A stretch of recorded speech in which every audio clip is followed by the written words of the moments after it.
Assalamualaikum warahmatullahi wabarakatuh. Kami dari kelompok 1 akan mempresentasikan tentang hewan invertebrata, filum Mollusca, Echinodermata, dan Arthropoda. Sebelumnya, anggota dari kelompok 1 sendiri terdiri dari yang pertama ada Rohana, NIM 40014019029. Kemudian ada Eka Erni Nurrohmah, NIM 400141905. Lalu ada Rano Adila Rahman, NIM 400141908, dan ada Francisca Fajanur Anggreni, NIM 400141964. Baik, langsung saja untuk ke materinya. Selamat menyimak. Baik, di sini kami akan menjelaskan tentang filum Mollusca, Arthropoda, dan Echinodermata. Pertama ada Mollusca. Nah, Mollusca itu memiliki beberapa ciri umum sebagai berikut. Yang pertama yaitu bertubuh lunak dan tidak beruas, multiselular, simetri bilateral, dan tripoblastik. Selain itu, Mollusca juga merupakan hewan hemafrodit. Hewan hemafrodit sendiri itu merupakan hewan yang mempunyai alat kelamin jantan dan betina dalam satu individu atau berumah satu. Namun ada juga yang memiliki alat kelamin terpisah atau berumah dua. Oleh sebab itu, cara reproduksi dari Mollusca itu menggunakan cara fertilisasi internal. Ciri lain dari Mollusca yaitu sebagian besar mempunyai cangkok atau cangkang dari zat kapur dan juga mantel. Nah, mantel dari Mollusca sendiri itu berfungsi untuk melindungi massa visceral. Nah, massa visceral itu pada Mollusca itu mengandung organ pencernaan, ekskresi, dan reproduksi. Nah, massa visceral inilah itu dilindungi oleh mantel. Nah, mantel ini memiliki rongga cairan yang berisi lubang insang, anus, dan cairan hasil ekskresi. Mantel berfungsi juga sebagai alat ekskresi pada komponen yang membentuk cangkang atau pelindung tubuh pada Mollusca.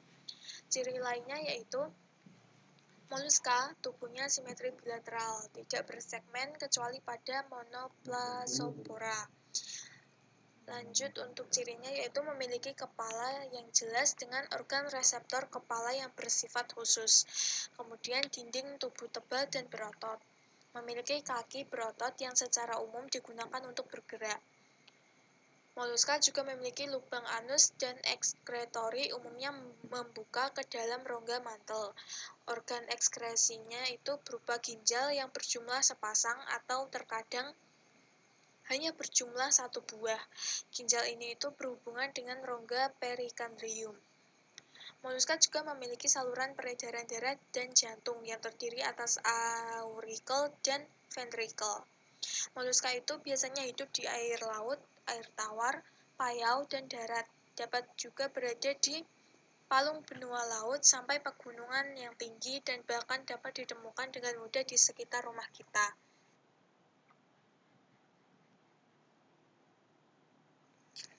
Seperti yang kita bahas sebelumnya, bahwa Mollusca itu memiliki 5 kelas. Yang pertama yaitu ada Amphineura, kemudian ada Gastropoda, Cephalopoda, Scapopoda, dan Pelecypoda. Untuk kelas yang pertama yaitu Amphineura atau Polyplasopora. Nah, hewan kelas ini itu memiliki ciri sebagai berikut. Yang pertama, mulutnya dilengkapi dengan lidah parut atau radula dan terletak di bagian bawah kepala atau anterior. Sedangkan anusnya itu terletak di posterior. Nah, hewan ini itu tidak memiliki tentakel dan juga mata. Ruang mantelnya itu dengan permukaan dorsal tertutup oleh 8 papan berkapur, sedangkan permukaan lateralnya itu mengandung insang. Oleh karena itu, hewan ini itu bernafas menggunakan insang. Sistem organ pencernaannya itu dimulai dari mulut yang dilengkapi radula dan gigi, faring, perut, usus halus, dan anus. Alat inderanya yang utama itu adalah organ subradula estetes. Nah, sistem reproduksinya itu secara seksual. Hewan ini itu juga bersifat hemafrodit atau berkelamin dua. Fertilisasinya itu terjadi di luar tubuh atau eksternal. Terjadi pertemuan antara sel telur dan juga sperma. Selanjutnya yaitu kelas Gastropoda. Nah, kelas Gastropoda itu memiliki ciri sebagai berikut. Yang pertama itu bersifat hermafrodit, kemudian tubuhnya asimetris dan bergerak dengan kaki perut. Memiliki cangkok tunggal berbentuk spiral, besarnya beraneka ragam dan juga memiliki warna yang bermacam-macam. Tetapi ada juga beberapa yang tidak memiliki cangkok, misalnya Limax sp. Hewan pada kelas ini bernafas dengan insang atau paru-paru karena hewan ini dapat ditemukan pada air laut, tawar, dan juga darat. Untuk sistem pencernaannya itu dimulai dari mulut, kerongkongan, lambung yang bulat, usus halus, dan berakhir di anus. Gastropoda itu umumnya pemakan tumbuh-tumbuhan atau disebut hewan herbivora, tetapi ada juga beberapa hewan yang hidup sebagai karnivora dan omnivora, misalnya pada siput laut. Untuk sistem peredaran darahnya itu terbuka. Jantung terdiri dari serambi dan bilik atau ventrikel yang terletak dalam rongga tubuh. Darah yang mengumpul dalam tubuh dan udara dari paru-paru dipompa oleh jantung lewat arteri dalam kepala, kaki, dan organ dalam tubuh. Sebagian besar gastropoda itu hidup di laut, tetapi ada beberapa juga yang hidup di air tawar, bahkan ada yang hidup di darat. Gastropoda itu mempunyai alat reproduksi jantan dan betina yang bergabung atau disebut juga ovotestes. Di ovotestes inilah dihasilkan sperma dan ovum. Gastropoda adalah hewan hermafrodit tetapi tidak mampu melakukan autofertilisasi karena masaknya sperma dan ovum itu tidak bersamaan. Setelah fertilisasi yang terjadi di hewan betina, maka selanjutnya hewan betina akan mengeluarkan telur yang telah dibuahi dan biasanya diletakkan dalam lubang tanah sampai menetas dan akan berkembang menjadi dewasa. Selanjutnya yaitu kelas Cephalopoda. Nah, kelas Cephalopoda ini itu memiliki habitat di perairan laut sehingga dia itu bernafas menggunakan insang. Nah, tubuhnya itu simetri bilateral. Kelas Cephalopoda sendiri memiliki badan lunak dan tidak memiliki cangkang tebal seperti kelas lainnya. Alat ekskresi yang digunakan yaitu ginjal. Kemudian alat reproduksinya itu terpisah atau Cephalopoda ini memiliki organ reproduksi berumah dua. Sistem pembuluh darah hewan ini adalah sistem pembuluh darah tertutup. Artinya, semua darahnya itu mengalir di dalam pembuluh darah. Lalu reproduksi hewan ini berlangsung secara seksual, di mana hal tersebut berlangsung pada hewan betina, yakni dengan mengeluarkan sejumlah benang telur. Kemudian cumi jantan akan mengeluarkan sperma. Dan dari salah satu tangan dari cumi jantan yang berjenis Hectocotylus dapat digunakan mengatur spermatofora ke dinding rongga mantul betina dekat oviduk. Kemudian pada hewan kelas ini, kakinya itu bergabung dengan kepala dalam bentuk tangan, tentakel, dan atau sifon. Tidak bercangkok dan punya kantung tinta kecuali Nautilus. Hewan pada kelas ini bernafas dengan insang karena seperti tadi habitatnya itu di perairan laut. Hewan ini bersifat gonokoris. Nah, contoh dari hewan pada kelas ini yaitu Loligo sp, Octopus sp, Sepia sp, dan Nautilus sp.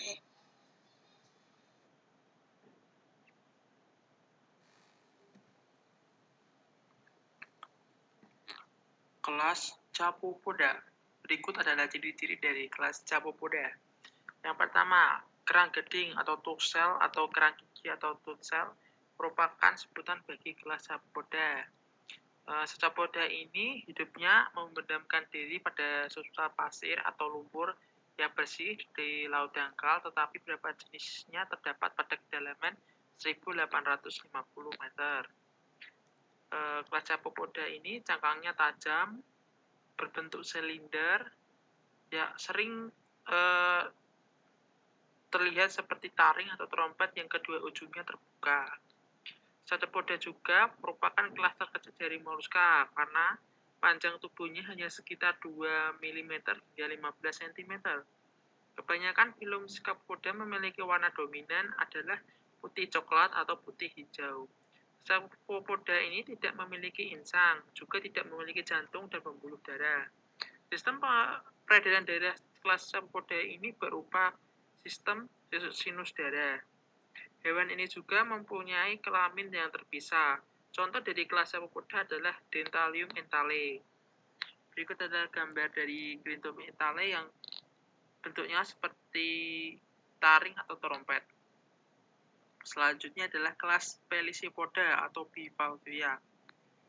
Pelecypoda adalah binatang yang mempunyai dua cangkang, tubuhnya simetris bilateral dan kakinya mirip kapak kecil. Disebut juga dengan lempeng kecil atau lamellibranchia. Pelecypoda juga memiliki ciri khas yaitu berbentuk pipih seperti kapak. Bivalvia hidup di air tawar, dasar laut, danau, kolam, atau sungai yang lainnya banyak mengandung zat kapur. Sistem pencernaannya dimulai dari mulut, esofagus yang pendek, lambung, usus, rektum, dan akhirnya bermuara pada anus. Makanan hewan ini adalah hewan-hewan kecil yang terdapat dalam perairan, berupa plankton, terutama fitoplankton. Reproduksi Pelecypoda ini terjadi secara seksual. Dan Pelecypoda ini memiliki insang berupa lembaran yang bersifat gonergis. Contohnya dari kelas Pelecypoda atau Bivalvia adalah Pinnatada sp, Pintacta marganivera, dan Pintacta mertensi.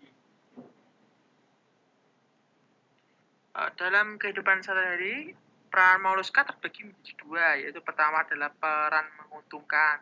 Peran menguntungkan spesies moluska adalah yang pertama adalah moluska seperti cumi-cumi dan lain-lain dimanfaatkan sebagai bahan makanan, yang biasanya juga disebut dengan seafood. Untuk barang perhiasan berupa perhiasan dinding, perhiasan wanita, dan lain-lain.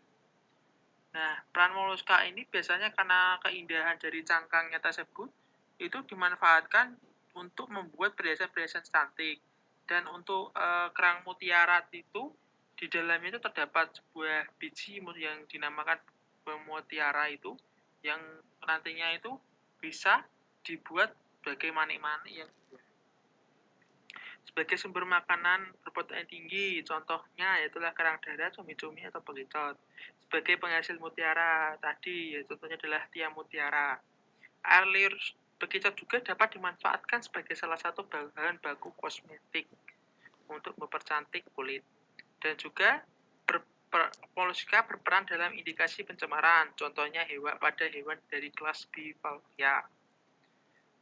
Selanjutnya adalah peran mugikan. Contoh dari peran mugikan moluska adalah yang pertama adalah Athacina volita atau bekicot, yang dia dapat merusak tanaman budidaya dengan menghisap sari-sari makanan tumbuhan. Selanjutnya adalah Limenia atau siput air sebagai hewan perantara vektor dalam darah hidup cacing hati. Selanjutnya adalah Echinodermata. Echinodermata ini memiliki arti yaitu echinos, duri, dan derma, kulit, yang nantinya dapat diberi bahwa Echinodermata adalah hewan yang memiliki kulit berduri. Bentuknya itu simetris bilateral pada saat larva dan dewasanya simetri radial. Alat gerak berupa kaki ambulakral. Tidak bersegmen, seluruh tubuh tertutup rangka kapur dan berduri serta pentamer. Memiliki alat pencernaan berkembang sempurna dari mulut sampai anus kecuali kelas Epioredia yang tidak memiliki anus. Ekskresi menggunakan sel-sel amoeboid. Alat pernapasan berupa derma branchiata, kaki tabung atau tentakel, kaki insang, dan kaki insang. Dan sistem sarafnya berpusat di cincin saraf, dihubungkan dengan tali-tali saraf radial. Dia bersifat hemaprodit pada kelas Holotroida dan berkelamin terpisah pada atau yang berumah dua. Untuk klasifikasi Echinodermata ini terbagi menjadi yaitu adalah kelas Astroida, kelas Ophiuroida, kelas Crinoida, kelas Echinoida, dan kelas Holotroida. Pada kelas Archoida, dia memiliki sifat-sifat dan ciri sebagai berikut. Yang pertama adalah tubuh berbentuk bintang, terdiri atas 1 diskus sentralis dan 5 radi, yang dimana adalah 5 pasang, yaitu yang membentuk bintang ini, dan 1 diskus sentral. Memiliki dataran oral dan dataran aboral. Skeleton terdiri atas lamina atau fasciola yang tersusun rapat. Lamina terletak di antara 2 lapisan jaringan pengikat di dalam dinding tubuh. Di antara fasciola terdapat serabut-serabut otot dan pori-pori yang disebut pori dermal. Pada bagian aboral, pada fasciola berpangkal spina, di antar spina ada yang dapat digerakkan. Contoh dari kelas Archoida adalah Asterias forbesi. Nah, sebagai berikut. Bentuknya itu adalah bintang laut. Kelas Echinoida atau disebut juga dengan bulu babi. Tubuhnya berbentuk bola seperti mangkuk atau oval. Tubuhnya tertutup oleh cangkang endoskeleton dari lempeng-lempeng calcareous yang sebelah di luar. Dibedakan dalam 5 daerah ambulakral bersanding dengan 5 daerah interambulakral. Mulut terletak pada pusat permukaan oral yang dikelilingi oleh peristomium yang bersifat membrani. Anus terletak di kutub aboral dengan dikelilingi oleh periswak bersifat membrani. Lekuk-lekuk ambulakral tidak ada. Echinoidea biasanya hidup di antara daerah pantai atau batu karang, dasar laut, dalam lumpur, sumur-sumuran daerah pantai, dan muara sungai. Seks kelaminnya terpisah. Kelenjar kelamin seks terpisah, kelenjar kelamin pentamius. Berkembang meliputi larva-larva Echinospletus yang berenang bebas. Contoh dari kelas Echinoidea atau bulu babi adalah Echinomelo.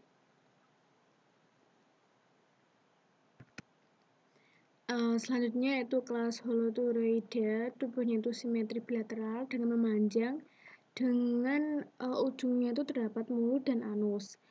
Pada mulutnya itu dikelilingi oleh sekumpulan tentakel yang berfungsi untuk membantunya mengumpulkan makanan.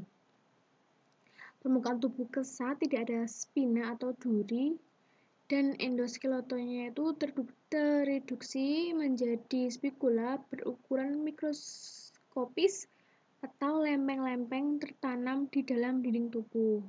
Dia bergerak menggunakan kaki tabung. Contohnya itu Holoturia fuscopunctata. Ada kelas Crinoidea. Tubuhnya seperti tumbuhan, biasanya menyerupai bunga lili, bunga bakung, maupun bulu burung. Ada yang bertangkai dan ada yang tidak bertangkai. Bila Crinoidea bertangkai, dia tidak dapat bergerak dan mulutnya biasanya terarah ke atas. Kulitnya tersusun dari zat kitin dan ukurannya tidak lebih dari 40 cm panjangnya. Biasanya kelas Crinoidea itu berwarna mencolok sehingga mudah dikenali. Contohnya seperti gambar, ya seperti bunga, ya dia benar, Antedon mediterranea. Kelas Ophioidea, tubuhnya itu pipih, permukaan oral dan abroral itu jelas. Lengan-lengannya berjumlah 5, ramping, halus, atau berduri. Dia tidak memiliki anus dan intestin. Habitatnya di air laut, biasanya di batu-batu karang, dan memiliki 5 pasang kantong udara yang kecil. Letaknya itu di sekitar celah mulut. Sistem pencernaannya terdapat pada bola cakram, sedangkan sistem reproduksinya terjadi di luar tubuh dengan melepaskan sel jantan dan sel betina di air. Kemudian sel-sel tersebut itu bersatu dan membentuk luteus atau larva yang memiliki silia yang mengalami metamorfosis dari bentuk bintang menjadi bentuk bintang ular. Contohnya Ophiocomia nigra. Nah, kita masuk ke peranan Echinodermata. Peranan menguntungkan, contohnya bulu babi, dia diambil gonad untuk dikonsumsi. Bahkan di Jepang memiliki peternakan bulu babi, dan di Indonesia sendiri terdapat di NTT dan daerah Kendari. Ada Holoturia atau mentimun laut, diperdagangkan sebagai teripang kering atau dijadikan kerupuk terimpang. Di negara Hong Kong, dia merupakan pusat perdagangan teripang dunia. Maupun di negeri Cina, mentimun laut dikeringkan dan dimanfaatkan sebagai bahan obat-obatan. Biasanya bahan obat-obatan tradisional Cina ya. Dan ada Echinodermata ini dia memakan bangkai-bangkai sehingga lingkungan pantai itu menjadi bersih. Untuk peran merugikan bintang laut, dia sering memakan kerang mutiara di tempat budidaya kerang mutiara. Dia merupakan musuh dari petani budidaya kerang mutiara. Ada akan buster, merupakan hama bagi terumbu karang karena akan buster ini memakan polip coleoptera. Selanjutnya ada filum Arthropoda, diambil dari bahasa Latin, artinya ruas, dan podos artinya kaki. Dapat diartikan bahwa Arthropoda adalah hewan yang memiliki ciri kaki beruas, berbuku, atau bersegmen. Tubuhnya itu simetri bilateral dengan rangka luar dan dari zat kitin. Sistem organnya lengkap, alat ekskresinya itu berupa pembuluh malpighi, peredaran yang terbuka. Alat bernapasnya berupa trakea dan sistem sarafnya adalah tangga tali. Klasifikasinya Arthropoda yang pertama ada kelas Crustacea. Memiliki eksoskeleton keras atau rangka luar yang keras. Dia menjadi dua bagian, ada abdomen dan cephalothorax atau kepala dan dada. Kelas Crustacea memiliki 5 pasang kaki dengan alat ekskresi berupa kelenjar tawar. Hidupnya di air laut dan di air tawar. Sistem respirasinya melalui insang, memiliki sepasang antena panjang dan anteluna pendek. Contohnya Abludomyta obtusata. Yang kedua ada kelas Arachnoidea atau laba-laba. Hidupnya di darat, hidup secara bebas maupun sebagai parasit. Abdomennya itu tidak bersegmen dan memiliki kelenjar beracun pada kali sirahnya atau alat sengatnya. Dia juga memiliki sepasang pedipalpus atau capit dan tubuhnya terbagi dua bagian, cephalothorax dan abdomen. Untuk Crustacea dia memiliki 6 pasang kaki, untuk kelas Arachnoidea dia memiliki 6 pasang kaki. Bernapasnya dengan paru-paru berbuku atau trakea, ekskresinya dilakukan dengan tubula. Contohnya Paradosa aminata. Tiga ada kelas Coleoptera. Kelompok ini dikenal sebagai kelabang. Hidupnya di darat, tubuhnya itu memanjang dan agak pipi. Biasanya di bagian kelapa terdapat sepasang antena, sepasang mandibula, dan 2 pasang maksila. Dia memiliki sepasang cakar beracun yang paling depan. Jumlah kakinya bervariasi, dan paling sedikit antara 30 dan paling banyak sampai 354 buah, walaupun namanya centipede berarti kaki 100. Contohnya Lithobius verticatus. Ada kelas Diplopoda, dikenal dengan kaki 1000, tubuhnya itu bulat, memiliki mulut yang terdiri dari 2 pasang masila dan bibir bawah. Tubuhnya itu tiap segmennya itu terdapat 2 pasang kaki dan 2 pasang spirakel. Tidak memiliki racun karena hewan ini merupakan hewan herbivora atau pemakan tumbuhan atau pemakan sisa organisme. Kalau si hewan kelas Diplopoda ini terganggu, dia akan menggulungkan badannya dan berpura-pura mati. Contohnya kaki 1000 Asia. Ada kelas Insecta, hidupnya dapat di air dan di darat. Tubuhnya itu relatif kecil, yang sering disebut juga sebagai hexapoda, yaitu mempunyai kaki 6 atau 3 pasang kaki. Tubuhnya diberikan di atas kepala, dada, dan perut. Dan di kepalanya terdapat sepasang antena yang dapat digunakan untuk membawa dan meraba. Untuk napasnya sendiri menggunakan pembuluh trakea, ekspresinya pembuluh malpighi. Contohnya Papilio blumei. Nah, kita masuk ke dalam peranan arthropoda. Ada peranan menguntungkan, menghasilkan sesuatu, contohnya itu lebah madu. Ada ulat sutra yang menghasilkan serat sutra yang sangat mahal. proses penyerbukan, proses degradasi sampah organik, degradasi sampah organik berupa kotoran ternak. Ada media pengobatan berbagai penyakit, contohnya lebah hutan. Dia sengatnya dimanfaatkan untuk terapi berbagai macam penyakit. Untuk sumber protein hewani, contohnya belalang kayu, dimanfaatkan sebagai makanan. Untuk peran merugikannya sebagai vektor atau agen penular penyakit, contohnya nyamuk Anopheles sp, nyamuk Aedes aegypti, nyamuk Culex, ada beberapa lalat. Merusak tanaman budidaya, contohnya ulat. Dia memakan berbagai dedaunan, khususnya untuk daun di kebun-kebun yang sengaja ditanam oleh manusia. Kumbang kelapa memakan bagian pucuk pohon kelapa. Walang sangit, dia menghisap cairan biji padi yang masih muda, sehingga saat panen, biji tersebut, tanaman padi tersebut tidak memiliki biji lagi, sehingga bisa menyebabkan gagal panen. Ya, sekian dari kelompok kami, kurang lebihnya mohon maaf. Wassalamualaikum warahmatullahi wabarakatuh. Terima kasih telah menyaksikan.